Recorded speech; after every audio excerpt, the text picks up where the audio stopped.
Assalamualaikum warahmatullahi wabarakatuh. Selamat pagi, salam sejahtera, dan salam sehat bagi kita semuanya. Berjumpa lagi bersama saya, Bayu Eka Yulian, dalam mata kuliah Ekologi Manusia. Hari ini kita akan membahas topik tentang gerakan lingkungan yang kedua, yaitu gerakan konsumen hijau.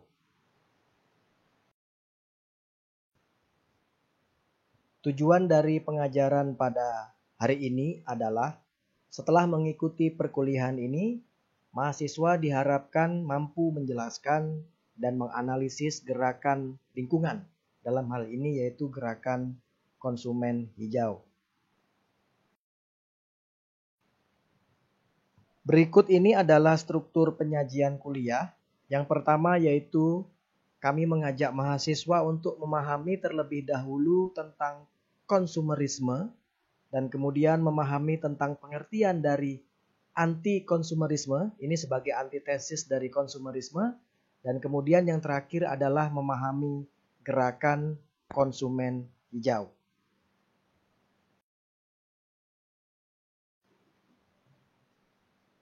Pada bagian yang pertama ini, kita akan memahami tentang konsumerisme. Tetapi sebelum membahas apa itu konsumerisme, terlebih dahulu kami ingin mengajak teman-teman mahasiswa untuk memahami siapa itu konsumen. Nah, konsumen ini adalah bagian dari proses perdagangan sedari hulu sampai hilir. Kita tahu bahwa ada produsen yang memproduksi produk ini bisa berupa barang dan jasa, kemudian didistribusikan, dijual, ada pasar, market, dan sampai di end of buyer, yaitu pembeli konsumen seperti kita ini.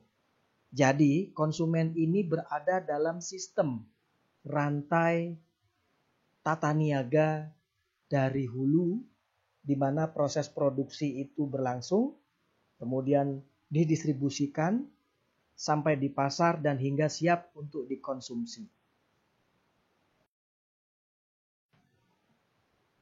Selanjutnya kita akan membahas tentang consumerism, yaitu suatu pandangan tentang konsumen. Nah, ini dapat dilihat dari dua sudut pandang, yaitu sudut pandang ekonomi dan politik. Dari sudut pandang ekonomi yang akan kita bahas lebih dulu pada bagian ini, konsumen itu adalah bagian integral dari kapitalisme global. Ia tidak bisa kita pisahkan dari proses globalisasi. Ingat kuliah sebelumnya terkait dengan local global connection. Seperti yang kita jelaskan tadi, bagaimana konsumen ini terkait dengan sirkuit atau sistem rantai tata niaga. Produk sedari produk itu dihasilkan oleh produsen, didistribusikan sampai ke pasar, market, dan kemudian di end of buyer, mereka membeli dan memanfaatkan produk itu. Nah, menurut Schwegler, consumerism is the selfish and frivolous collecting of product or economic materialism. Bagaimana konsumen tadi mengumpulkan dalam rangka memanfaatkan produk tadi dengan egois dan dengan cara-cara yang sembrono, yang sembarangan. Kadang-kadang tidak sesuai dengan prinsip-prinsip keberlanjutan, keseimbangan antara socio-economic and ecology. Nah, ini mendapatkan protes, ini nanti kita bahas dalam slide berikutnya, oleh orang-orang yang duduk pada pandangan anti-konsumerisme dan yang terus mengampanyekan hidup yang lebih sederhana. Menurut Barber Benjamin, consumerism is a force from the marketplace which destroy individuality and harm society. Jadi, bagaimana konsumerisme ini dipandang sebagai suatu kekuatan yang merusak individu, kekuatan dari pasar yang merusak individu dan juga merugikan masyarakat. Nah, ini tadi terkait dengan proses globalisasi yang terjadi di dalamnya, dan ini juga mendapatkan protes dari mereka yang duduk pada gerakan anti globalisasi. Selanjutnya, konsumerisme dari sudut pandang politik. Nah, dari sudut pandang politik ini memaknai bahwa konsumerisme ini sebagai gerakan konsumen atau gerakan perlindungan konsumen, di mana tujuannya untuk melindungi konsumen dari malpraktek yang dilakukan oleh para produsen barang ataupun jasa. Mereka mendesak, mereka menuntut produsen agar menerapkan praktek yang jujur, yang baik. Misalnya dalam kemasan ada informasi tentang komposisi. Ini terbuat dari apa? Produk ini baik atau tidak baik? Kemudian iklannya, seperti apa produk ini antara yang diiklankan dengan realitas kenyataannya, sama atau tidak? Lalu produsen harus menggaransi produk ini. Disampaikan bahwa produk ini baik digunakan sebelum tanggal kadaluarsa sekian, dan kemudian juga memperbaiki standar-standar keselamatan dalam menghasilkan produk ini. Nah, intinya adalah dari sudut politik, gerakan konsumen ini memperhatikan hak konsumen terpenuhi dengan baik dan benar.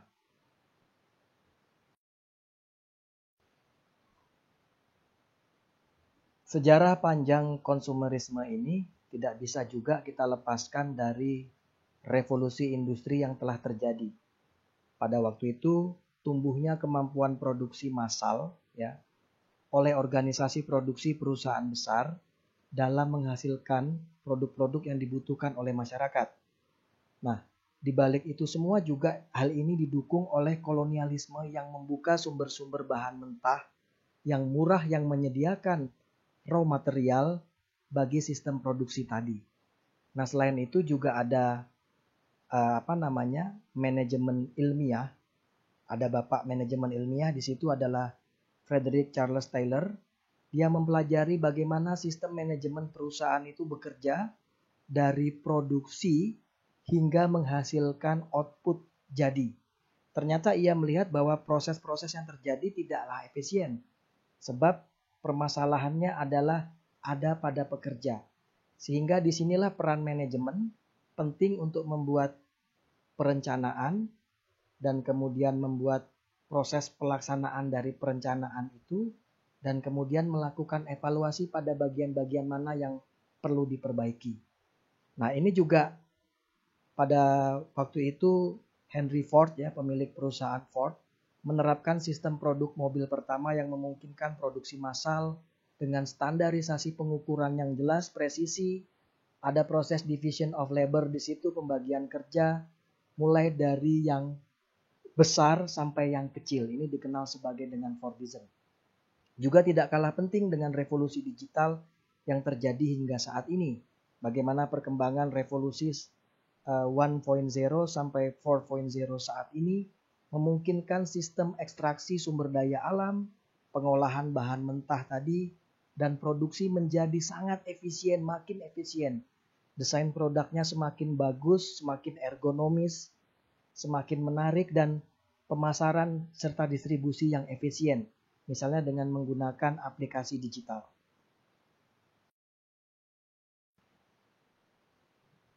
Membahas tentang consumerism tidak bisa kita lepaskan dalam kaitannya dengan sistem produksi massal dan kapitalisme global, juga persaingan pasar bebas. Nah, konsumerisme ini dengan emulation of lifestyle-nya membuat orang itu bergaya hidup ingin tampil lebih modis, lebih gaul, lebih cool, serta lebih bergaya dibanding sebelumnya atau yang lainnya. Nah, fenomena ini ditangkap oleh sistem produksi massal dengan menghasilkan produk, objek, barang, dan jasa sesuai dengan keinginan dari konsumen tadi. Dan juga didukung oleh persaingan pasar bebas. Dan ternyata proses ini berdampak kepada negara-negara selatan yang diposisikan sebagai penyedia raw material, material dasar yang dibutuhkan oleh sistem produksi tadi untuk menghasilkan objek, barang, atau jasa yang dibutuhkan oleh konsumen yang ingin memenuhi emulation of lifestyle tadi. Nah, negara-negara selatan ini diposisikan menyediakan tenaga kerja murah, tanah murah ya, tanah-tanah yang ditanami oleh tanaman-tanaman komoditas monokultur yang laku di pasar global, dan kemudian setelah mereka menghasilkan raw material itu, proses pembuatan barang jadinya diproses di luar negara tersebut. Dalam hal ini negara-negara kapitalis. Dan kemudian proses ini juga tidak lepas dari persaingan pasar bebas yang mendukung itu dengan globalisasinya. Nah, sistem produksi massal dan distribusi yang efisien ini kemudian memungkinkan barang murah ini bisa terdistribusi secara luas. Terlebih lagi kita sudah memasuki revolusi digital pada saat ini, ya. Bagaimana antara penjual dan konsumen, pembeli, bahkan berbeda negara bisa dihubungkan dengan aplikasi. Jadi efektivitas tercapai dan efisiensi perdagangan terjadi di sini.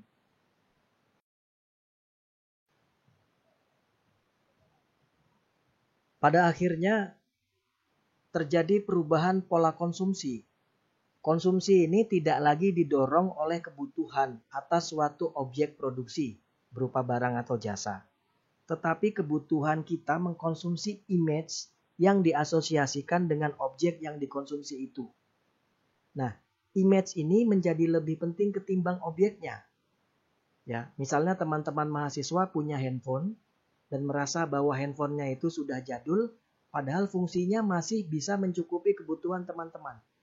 Tetapi karena sudah tidak sesuai mode, sudah tidak in lagi, tidak sesuai zaman, agar tampil modis, teman-teman mengganti handphone tersebut dengan yang baru.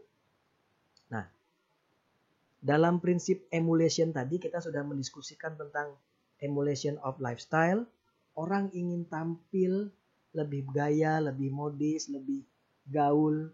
Mereka meniru selebritas, mereka meniru westernisasi, ya, gaya hidup yang kebarat-baratan. Mereka meniru kelompok orang kaya dan bahkan ini juga dilakukan oleh kelompok miskin. Jadi debat antara apakah yang kita penuhi ini adalah kebutuhan atau keinginan kita agar tampil terlihat lebih modis dengan mementingkan tadi image yang hendak kita bangun. Akhirnya pola konsumsi mengalami perubahan. Konsumsi tidak didasarkan lagi atas dasar kebutuhan, need, terhadap objek produksi tertentu berupa barang atau jasa, tetapi karena kebutuhan dari mengkonsumsi image tadi yang diasosiasikan dengan objek yang dikonsumsi. Nah, ini menunjukkan bahwa image itu lebih penting daripada objeknya. Misalnya ada mahasiswa, handphonenya masih bagus, masih bisa dipakai untuk online, tetapi dia menganggap handphonenya ini ketinggalan zaman. Sehingga dia menggantikannya dengan handphone yang baru. Yang misalnya mata kameranya ada 3. Nah, mengapa mereka melakukan ini gitu ya? Agar dianggap lebih baik, lebih modis, lebih gaul. Mengikuti gaya hidup selebriti tertentu, mengikuti gaya hidup global, mengikuti gaya hidup orang kaya. Inilah yang kita sebut sebagai emulation of lifestyle. Bahkan golongan miskin pun akhirnya meniru golongan kaya. Mereka meniru selebriti, ya, dan pada akhirnya memaksakan diri untuk membeli itu demi meningkatkan image-nya di hadapan orang lain. Jadi yang mahal itu bukan kita memenuhi kebutuhan, tetapi kita memenuhi keinginan kita agar image kita itu dianggap gaul, dianggap modis, dan dianggap wow. Iklan dan konsumerisme. Nah, konsumerisme ini tidak bisa kita pisahkan dengan iklan, karena iklan ini memiliki peran yang besar dalam kehidupan manusia dengan cara dia menginformasikan secara gencar asumsi dan nilai-nilai baru, budaya tertentu atas produk yang dihasilkannya. Terutama dalam membangun anggapan tentang apa yang diterima masyarakat dan menentukan standar sosial di dalamnya. Misalnya, dengan memiliki produk ini, ya seperti mobil mewah, motor mewah, tas-tas mewah, parfum bahkan. Kalau Anda ingin tampil dengan baik, wangi, bahwa memilih parfum itu yang seperti ini.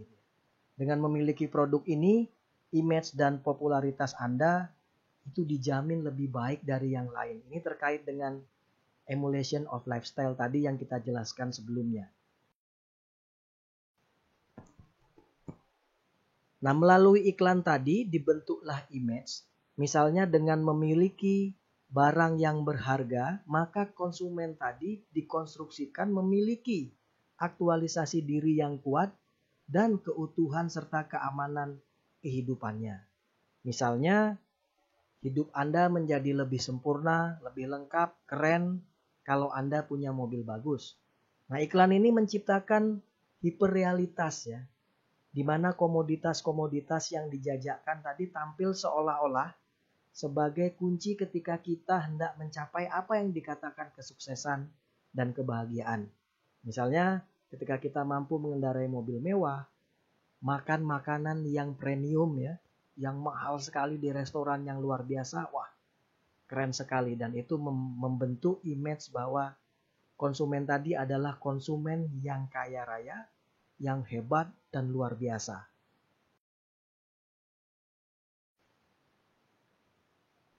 Baik, selanjutnya kita akan membahas tentang anti-consumerism sebagai antitesa dari konsumerisme sebagaimana yang kita bahas di atas tadi.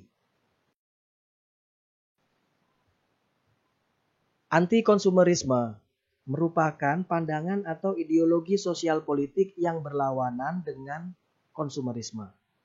Jadi, ia menolak praktek-praktek korporasi bisnis yang terlalu mengejar tujuan ekonomi ya, keuntungan finansial dengan mengorbankan aspek sosial dan lingkungan, dengan mengorbankan kesejahteraan rakyat khususnya dalam hal perlindungan lingkungan hidup dan etika dalam tata kelola warga masyarakat.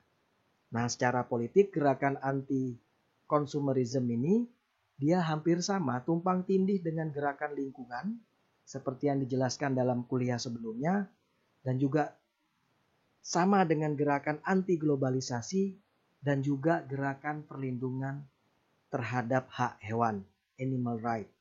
Jadi ada gerakan yang sudah mulai memikirkan tidak hanya hak untuk manusianya saja, tetapi juga hak terhadap hewan.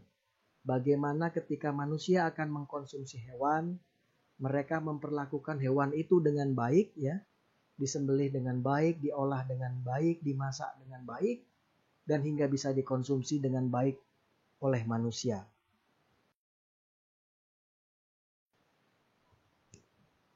Baik, kita melangkah ke bagian selanjutnya yaitu tentang green consumer, konsumen hijau. Konsumen hijau, gerakan ini sejarahnya pada waktu itu, tahun 1989, seorang tokoh perempuan bernama Julia Hales. Teman-teman mahasiswa bisa klik juliahales.com jika ingin melihat profil dari Julia Hales. Nah, dia membeli pakaian di toko Marks and Spencer, tetapi pada waktu itu dia menginginkan agar dibungkus dengan kantong bukan plastik. Tetapi permintaannya ini ternyata ditolak oleh pegawai toko tersebut. Karena kita bisa membayangkan pasti si pegawai toko tidak punya persiapan atau tokonya juga tidak menyediakan kantong selain plastik. Lalu apa yang terjadi? Ternyata insiden tersebut viral, diungkap dalam koran Today dengan judul Green Supermarket. Nah, tidak lama kemudian, singkat cerita 6 bulan, Marks and Spencer toko tadi membuat kantong kertas bertuliskan mohon gunakan kantong ini untuk melindungi lingkungan hidup. Jadi apa yang bisa kita petik dari hal ini? Ternyata apabila aksi perlindungan lingkungan dilakukan oleh banyak orang masif secara kolektif, maka hasilnya signifikan bagi perbaikan. Contohnya tadi ya, toko yang tadinya menggunakan kantong plastik kemudian mendapatkan kritik dan ini masif, kolektif, diketahui banyak orang, ternyata akhirnya toko tadi dari yang menyediakan kantong plastik berubah menyediakan kantong kertas. Seperti apa konsumen hijau yang bertanggung jawab? Bahwa dalam melakukan tindakannya, konsumen tadi mempertimbangkan ethical, moral, dan lingkungan sebelum membuat keputusan untuk membeli. Yaitu misalnya ya, melakukan tindakan yang positif, membeli produk organik yang berasal dari proses fair trade. Atau menghindari membeli produk yang berasal dari bisnis yang tidak baik. Seperti membeli barang atau jasa dari produsen yang punya historis terhadap perusakan lingkungan atau tragedi pelanggaran HAM pekerja. Misalnya isu tentang child labor dan kekerasan pada perempuan dan juga rantai tata niaga yang buruk. Saya mencontohkan misalnya ketika kita ingin mengkonsumsi minyak goreng, sebagai konsumen kita yang sudah paham tentang sistem rantai tata niaga tadi, bagaimana produk itu dihasilkan. Nah, bagaimana di hulu sana minyak goreng tadi kita pastikan dihasilkan dari proses yang bukan berasal dari lahan-lahan yang terlibat dalam deforestasi. Dan kemudian bagaimana dalam proses produksinya tidak melanggar HAM pekerja dan sampai kepada pasar dan kemudian kita beli dan barang itu baik secara sosial, ekonomi dan ekologis. Jadi ini yang perlu kita cek ya, bagaimana kemudian melihat traceability, jadi kita lihat ketelusurannya mulai dari hulu sampai hilir, apakah barang ini dihasilkan dengan baik dan benar.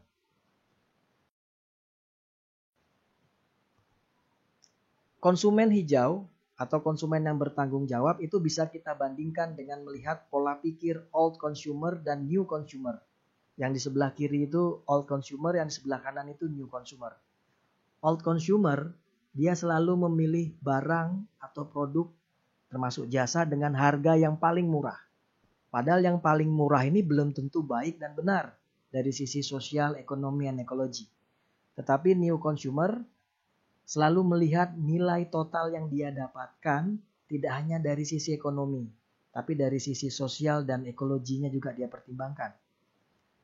Old consumer selalu menunggu solusi, sedangkan new consumer itu dia menciptakan solusi untuk dirinya sendiri. Seperti Julia Hells tadi ya. Nah, old consumer selalu bertanya apa manfaatnya atau apa untungnya untuk saya. Tetapi new consumer, green consumer selalu mempertanyakan apa untungnya untuk kita. Jadi tidak berpikir tentang aku tetapi sudah mulai berpikir tentang kita semua. Nah, old consumer dia mencari banyak barang, sementara new consumer, green consumer, dia mencari pengalaman yang berarti. Old consumer mempercayai bahwa pesan yang disampaikan penjual, iklan ya, yang tercantum di dalam, yang terlihat di dalam bungkus atau di depan kotak itu, dia percayai. Tetapi kalau new consumer, dia melihat dengan teliti di bagian belakang kotak. Dia lihat komposisi bahan-bahannya apa saja. Ya, jadi dia melihat sesuatu itu tidak hanya di depan, tapi dia lihat belakangnya. Prosesnya apakah barang ini dihasilkan melalui proses yang baik dan komposisinya juga baik. Nah kemudian old consumer itu pasif dia. Dia sebagai penerima brand. Jadi dia ini korban iklan. Sementara new consumer dia aktif sebagai co-creator konten, produk dan terus mencari pengalaman yang berarti dan lebih baik. Sebagai penutup dari perkuliahan ini, kami ingin mengajak teman-teman mahasiswa untuk berdiskusi. Mampukah konsumen hijau membelokkan arah atau mengkoreksi konsumerisme yang cenderung merusak masyarakat dan mengakibatkan kerusakan sumber daya alam dan pencemaran lingkungan hidup, di mana baru golongan minoritas saja yang melakukannya, belum mayoritas. Nah lalu sejauh mana konsumen hijau ini mampu mengerem keinginan, bukan kebutuhan ya, keinginan orang untuk belanja barang-barang mewah dan eksklusif dengan emulation of lifestyle-nya tadi. Lalu ternyata alternatif konsumsi barang dan jasa yang dihasilkan dari praktik hijau ternyata baru sebagian kecil saja dari kebutuhan hidup manusia. Nah tentu ini menjadi tantangan bagi kita di dalam menerapkan gerakan konsumen hijau ini? Apakah kita mampu? Terima kasih, saya akhiri perkuliahan ini. Assalamualaikum warahmatullahi wabarakatuh.